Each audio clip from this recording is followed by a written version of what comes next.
Greetings, Local 163 family. My name is John Carter. I'm co-chair of the Education Committee, and I'm also a part of our award-winning newsletter committee. I want to welcome everyone to our broadcast, and when I mean everyone, I mean our membership. Antolin, Continental, Detroit Axle, Detroit Diesel, Romulus Propulsion Systems, JLL, Oakwood, Purim, and our retirees. Before we get started, I wanted to thank everyone who came out and participated in our Labor Day parade. Local 163, we had a great turnout this year. We showed the world what solidarity means. Also, I want to remind everybody about our car show coming up on September 14th from 12 to 3 p.m. Come on out, bring your car, your motorcycles, show off your vehicles. So today I have with me Toni Massey, the benefit rep from Detroit Diesel. She wanted to come out and kind of share some things about Detroit Diesel's benefits. And before we talk about it, Toni, tell us a little bit about yourself. Well, first, thank you for welcoming me. I appreciate the kind and warm welcome. Again, my name is Toni Massey, and I'm a UAW benefits rep out of the Detroit Diesel facility.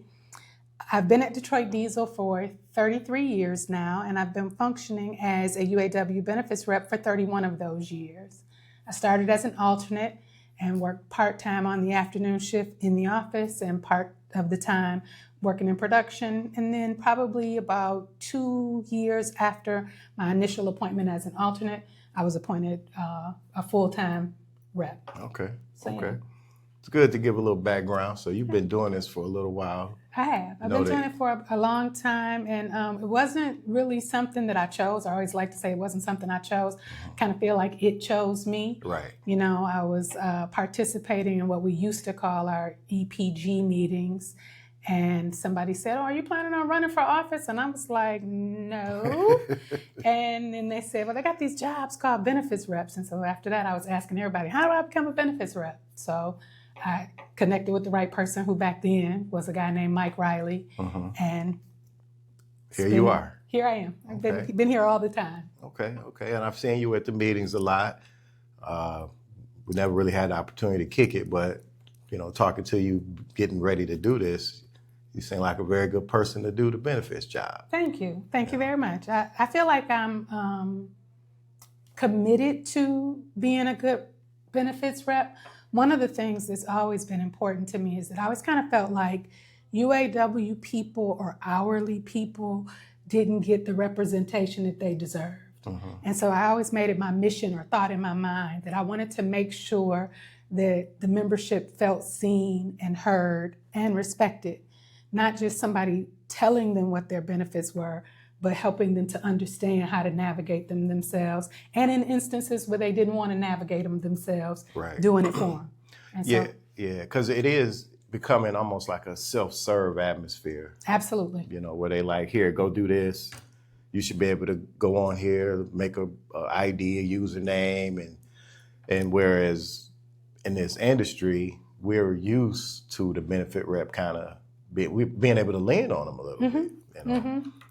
And that's important. That's one thing the UAW gives us, is someone to lean on, someone to help us out. Agreed. And you're absolutely right. Technology has taken over a lot of what the roles of a benefits rep or a union representative do. Right. They kind of want to give it a self-serve, self-scan type atmosphere or feel to it. But we hold strong, especially at Detroit Diesel.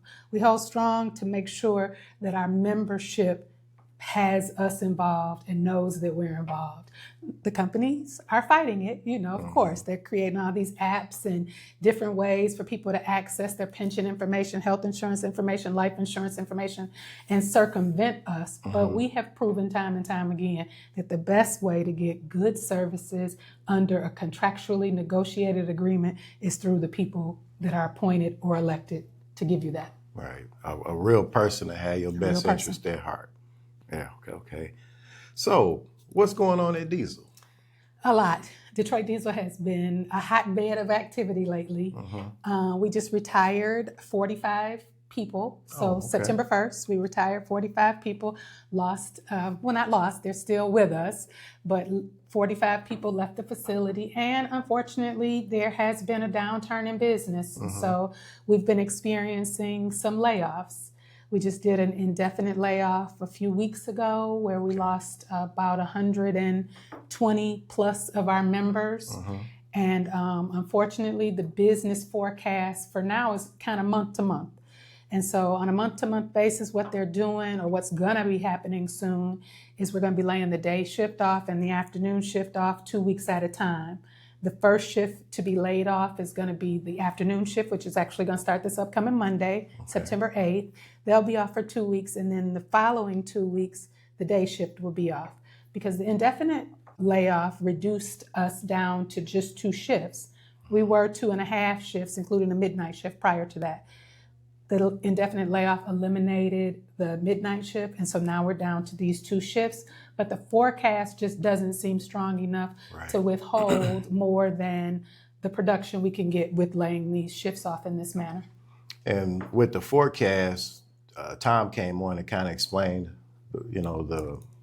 what resulted in that, dropping down. So if anybody wants to go back and listen to that, he'll get into more detail about that. So it sounds like trying to make the best out of a bad situation by alternating the layoff shifts. Yeah, very good point. We are alternating the shifts for a couple of reasons. Of course, on day shift, there are usually higher seniority people, and the afternoon shift has the lower seniority people. And so we alternate the shifts so that we can help, we being the higher seniority people, can help lower seniority people from being on an indefinite layoff. We kind of talked about the fact that Detroit Diesel is a legacy plant. Legacy meaning that we hire, or they, I don't hire anybody, but they hire family members. Right. And so we try to maintain the feel of family. And so we want to try to protect and preserve the working benefits, earnings of the lower seniority people. So our shop committee works hard to switch around who's laid off when, and we're all willing to share in the downturn so that not one group of us is experiencing the bulk of it. Right. I've seen that legacy aspect of it. I have the privilege of doing the union one-on-one class for some of the new members coming in. And one of the questions we always ask is, okay, so who are you related to? And there's always at least, if there's a class of 10, there's going to be at least 5 people that say, oh, my uncle, oh, my grandfather, oh, my dad. So that's one good thing that I like that Diesel was able to hang on to, is keeping that referral system going, keeping your family into the company.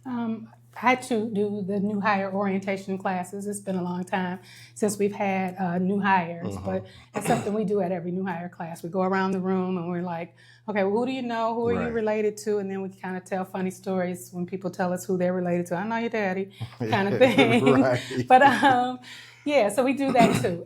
Fortunately, Detroit Diesel has been one of the long-standing companies that's been able to hold on to that. It's not an easy thing to do, but the people that are there know that the company is a good company, and they would love for their children, cousins, nieces, nephews to come work for a good company and be a part of that family.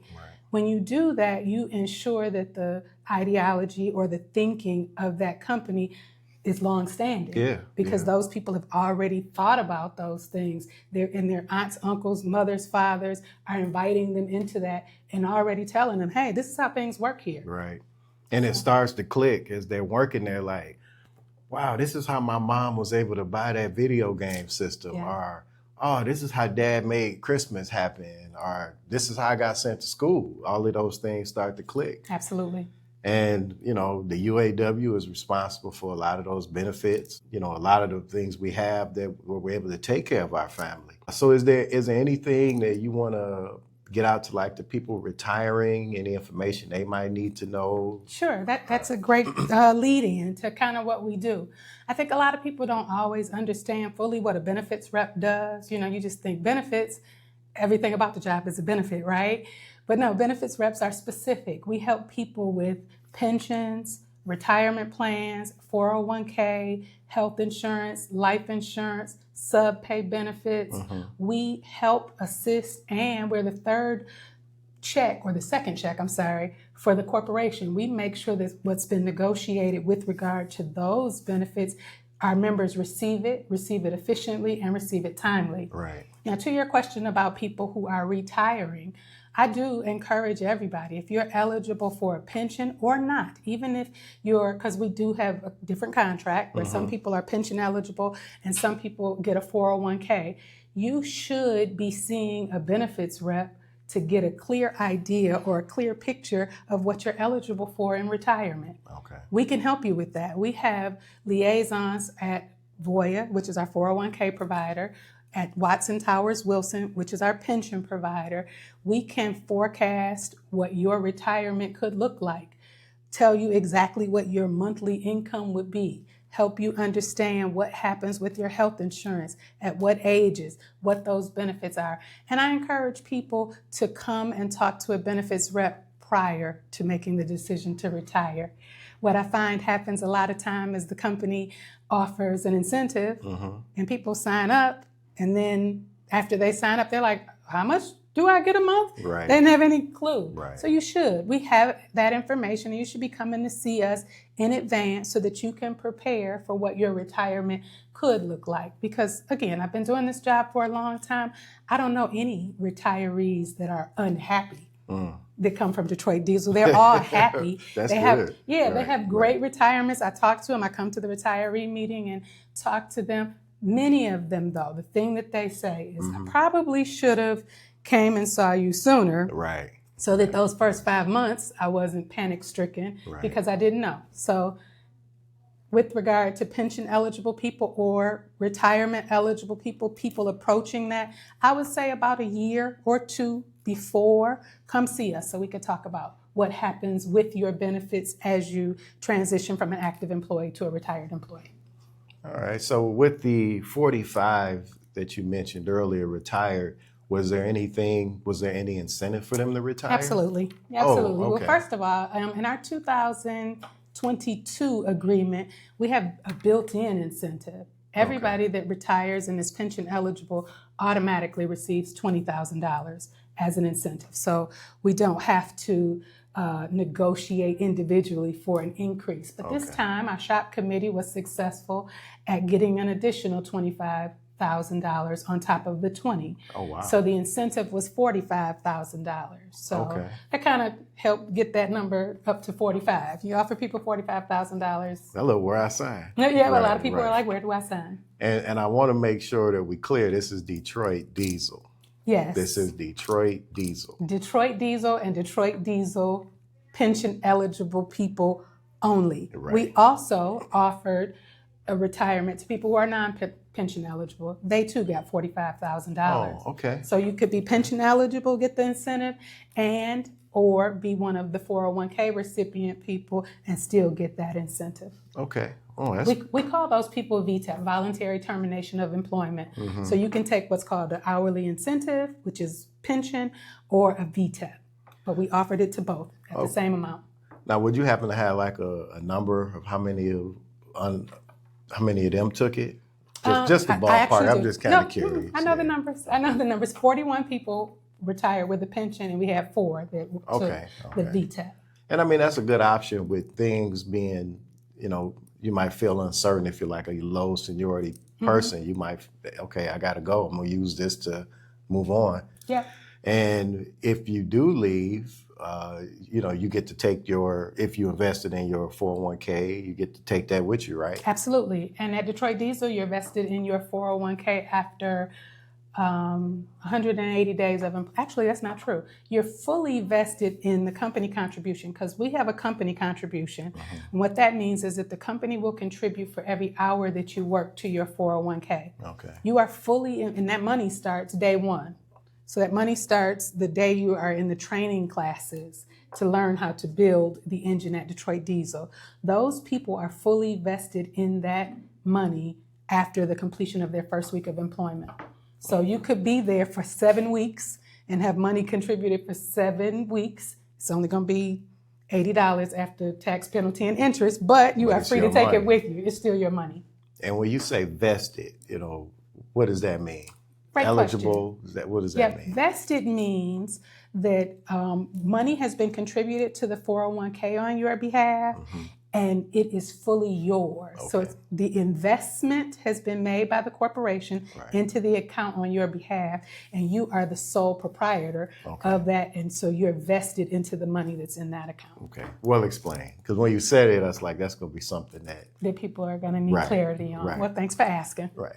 So with the possible layoff situation, is there any benefit information that people will need to know, being not only the people that are alternating, but the people that have been laid off? Yeah, well, we have two very different categories of layoff. We have what's called an involuntary or indefinite layoff, which actually occurred from the bottom up.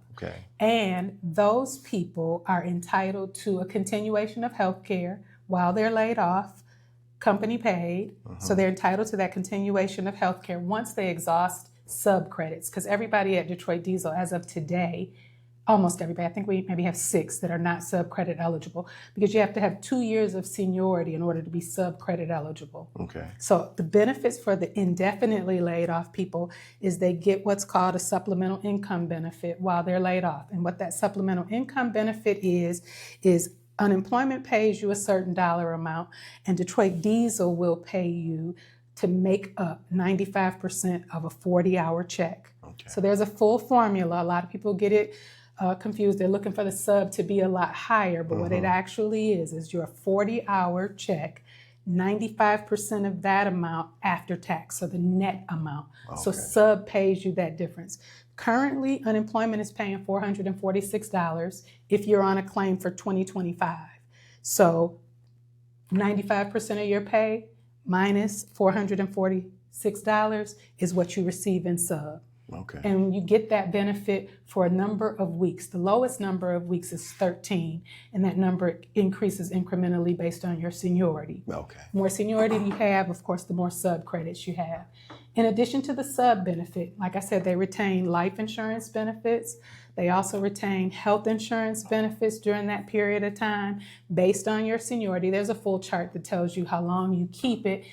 But one of the big questions that I get when people go on an indefinite layoff is having access to their 401k, being able to access that money. Because they're vested in the money, they likely assume, well, I should be able to take that money.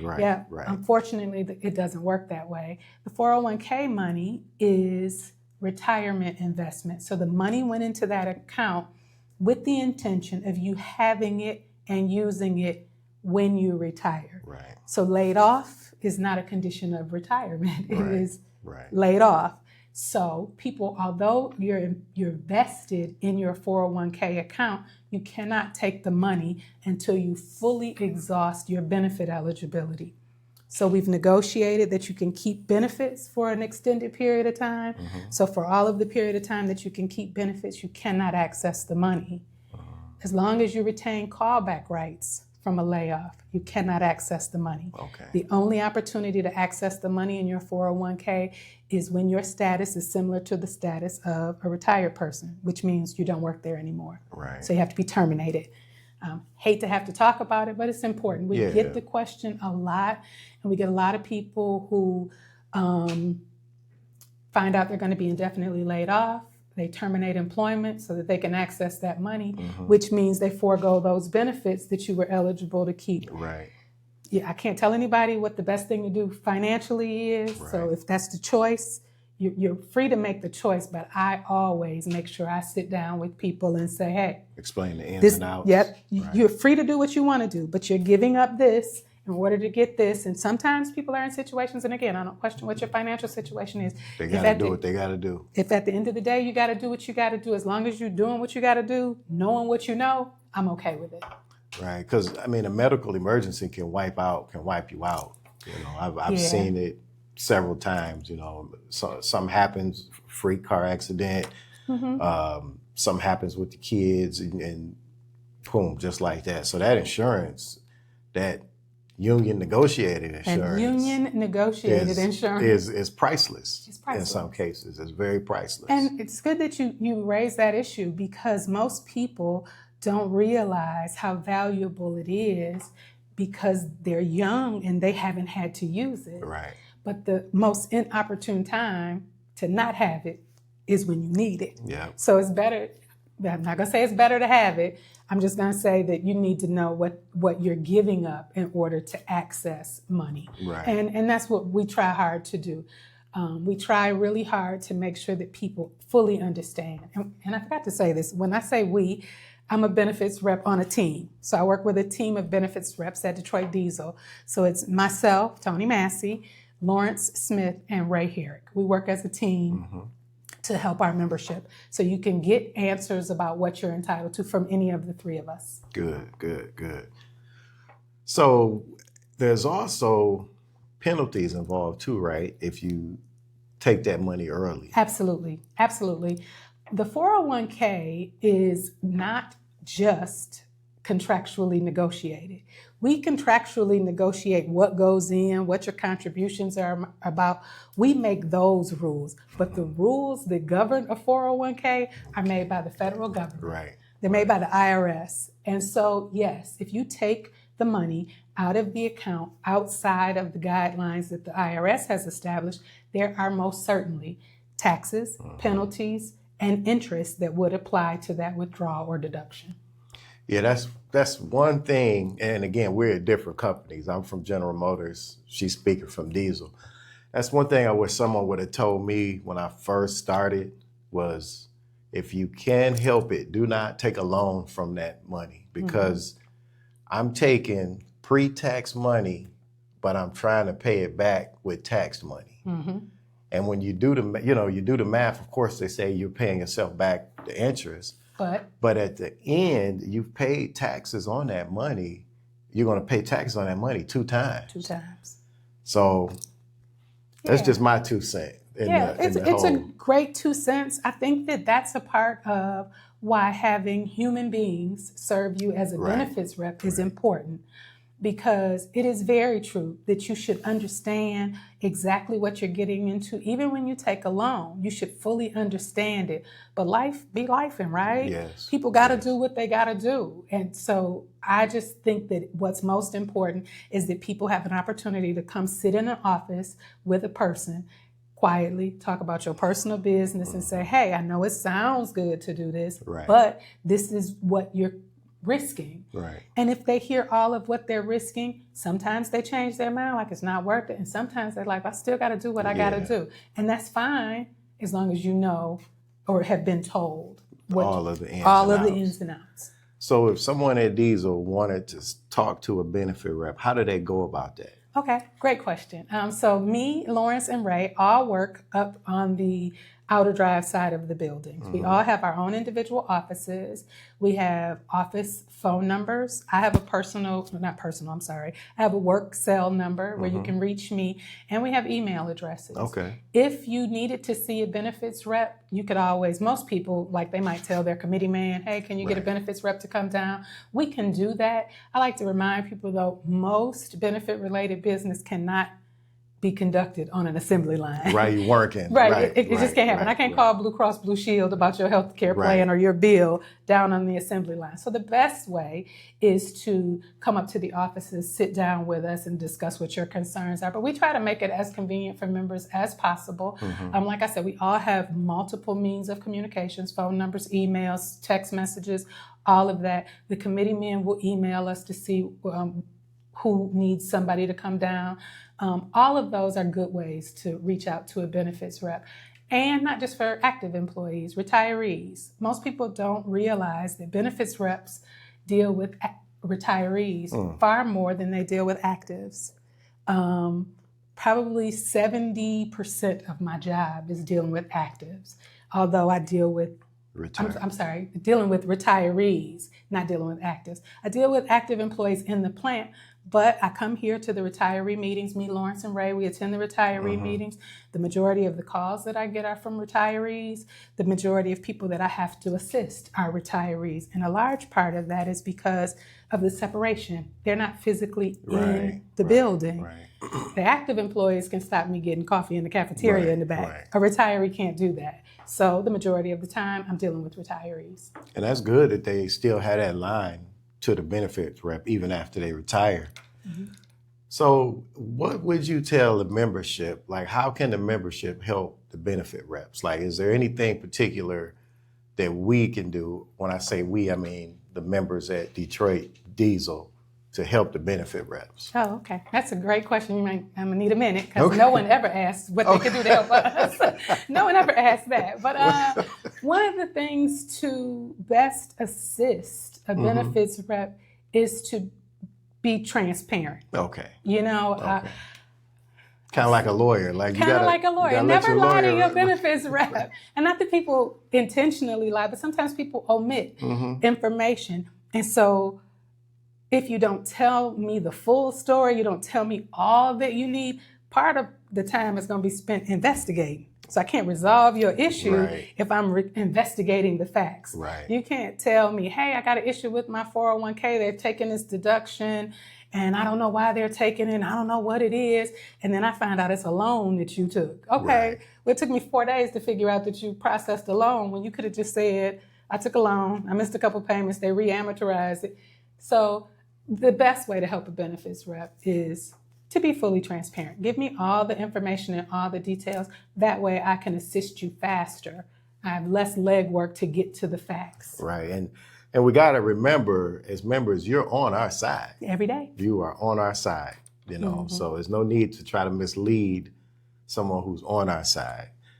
So we talked about retirees, how you assist the retirees. We talked about the current situation with the alternating layoffs and different ways you can assist them. Is there any other aspect that we missed? And again, we just had them in a general conversation. I get it. And of course, I want to welcome you back, you know, as things change, if anything changes. Okay. From a benefits perspective, one of the things that, for me personally, that I take exception to is people who don't update their beneficiaries. It's a very difficult conversation to have. Yeah. We also manage life insurance. So we have life insurance for the employees, basic life insurance, spouse life, child life. But most people don't want to have the tough conversations. We need to keep our beneficiaries updated. Yeah. You need to review your beneficiary information every time open enrollment comes.